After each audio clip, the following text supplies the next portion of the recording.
your daily podcast on the Arizona Wildcats. Part of the Locked On Podcast Network, your team every day.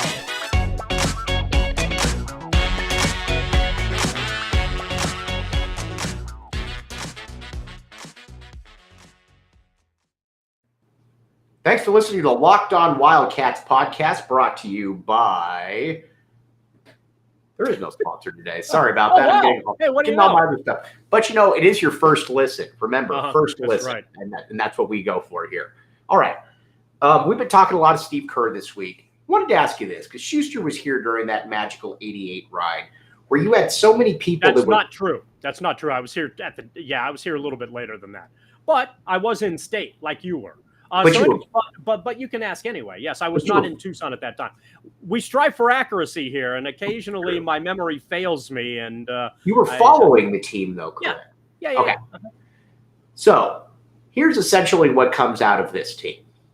You've got one of the most, you can say it's through serendipity or wherever it is, one of the most successful people you will ever come across in Steve Kerr, who 5 championships as a player, 3 as a coach. Looks like he's far from done winning. The man's won a lot of stuff. Then you've got Harvey Mason. Then you've got Harvey Mason, who is the Oscars, he's the head of the Oscars. Yeah, he's one of the, I think it's the Grammys, but he is the one that is, he's among the most successful music producers, certainly in the country and frankly in the world, and is running high up in the Grammys, and has been very instrumental as far as legitimate big time music production for decades. He's very important. Yeah. And then you got Sean Elliott, the best player in school history. You could make the case was, been the best player in conference history since Kareem. Tolbert has been a successful sports talk radio broadcaster in the Bay Area for quite some time. Yeah. You never know when you're living something like that, but was there any kind of idea that you were dealing with kind of a who's who of guys that are going to come on to be really big deals? Absolutely not. And even now, when we talk about that in this consistent time frame, there are probably folks maybe listening to this or who have these discussions for basketball programs like North Carolina, perhaps Duke, who talk constantly, well, this guy did that and that guy did that. North Carolina, you had Jordan, you had Worthy, you had, plenty, a remarkable litany of basketball talent that obviously came through there. But one of the things that I think is interesting about the Arizona component here is how varied it is. You didn't have necessarily, it's not that they didn't have bad basketball careers. Kerr, as you noted, played on teams that won 5 championships and was instrumental in a couple of those, and has been a great coach. Elliott had a very good, occasionally fringe all-star career. I think he was in the league for about 12 years. That's excellent.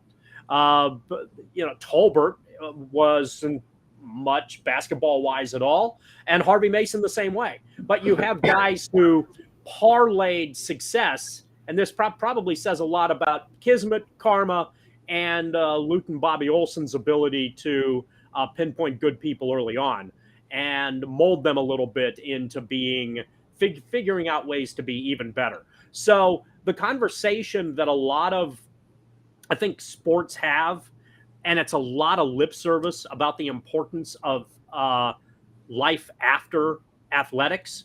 I think if you looked at the 1988 Arizona basketball team and that window of basketball era, you'd have some great examples about people who have been successful doing things other than basketball or just a little bit beyond basketball, even if they stayed in that profession. Your pal Matty M falls under this category from his legal capacity. I didn't even think about bringing up Matty M. That's what's impressive about it. Let's take a quick break.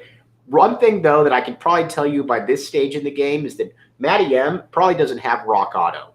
But maybe I shouldn't say that he doesn't have Rock Auto. You shouldn't say that. Because he probably has his own DIY show. He's probably in the back in his own parking lot fixing some transmission right now, and he's using Rock Auto to get that transmission and putting it in all by his lonesome because he went and became an Arizona men's basketball player and built a variety of skill sets that includes excellent mechanical capabilities. Rock Auto, be right back.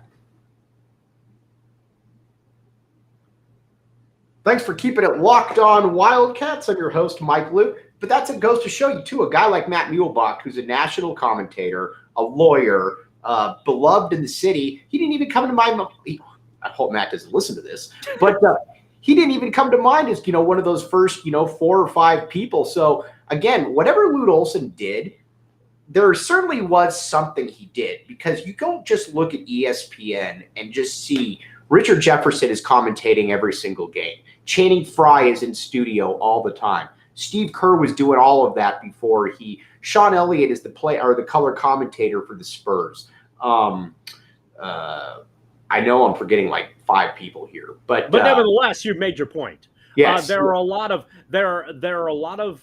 good Wildcats over the years who have careers beyond their initial career, which says a lot about what that program was able to achieve under Lute Olson. And even though Olson's main responsibility was to win basketball games and bring money into the university because he won basketball games and to recruit good talent because he won basketball games, his ability to get kids who had opportunity potential beyond the sport, I think is a testament to what college athletics is supposed to be.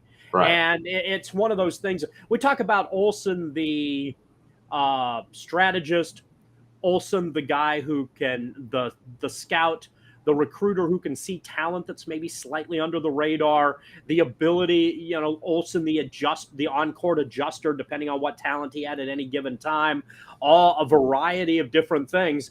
And I think your point here is really well made in that you have an extensive list of Arizona Wildcat representation that is good at what it does in ways that aren't necessarily limited to just being quality basketball players. Yeah, and you know what? One of those things, too, is that if you ever wanted to bet on the quality of character of any of these players, I'm not sure that you could actually find a real website for this, but if you could, it would be the BetOnline Sportsbook. Over under 7.5 productive Lute Olson era players from the 1992 team. That's the kind of stuff that BetOnline has. We'll be right back with you.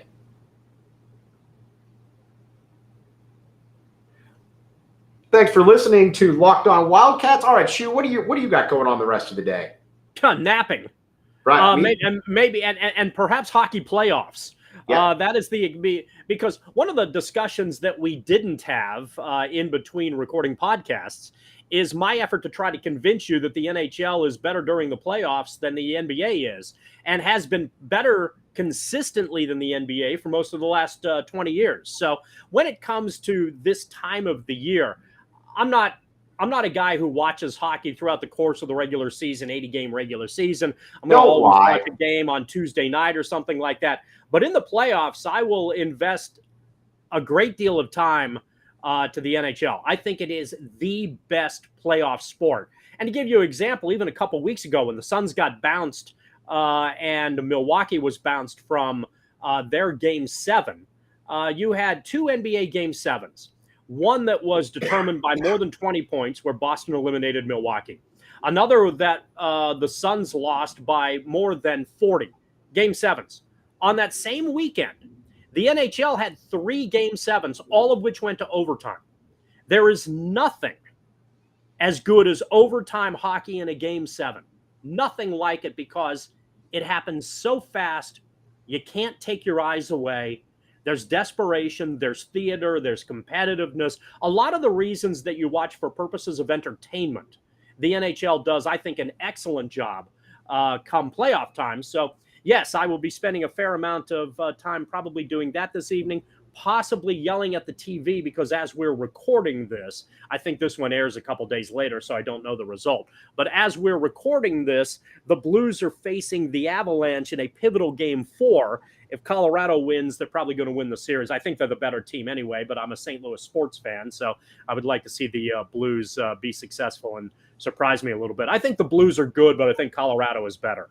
And if we get a Colorado-Edmonton Western Conference final, the speed on that ice is going to be really interesting to watch. Couple great players at that level. So I don't anticipate that it's something that you're going to take in on a consistent basis. But I don't mind. I'm not opposed to having it on in the background. Yeah, though. every now and again. I mean, it checks off a lot of boxes in terms of the entertainment factor, and that's something to definitely consider. And I hope there are other folks out there listening who enjoy their hockey playoffs as well. All right, I'll tell you what. There's two people that I know that enjoyed their hockey playoffs like no other, and I'm not one of them. But for Mike Luke, John Schuster, and Robin Leanlo, you've been listening to Locked On Wildcats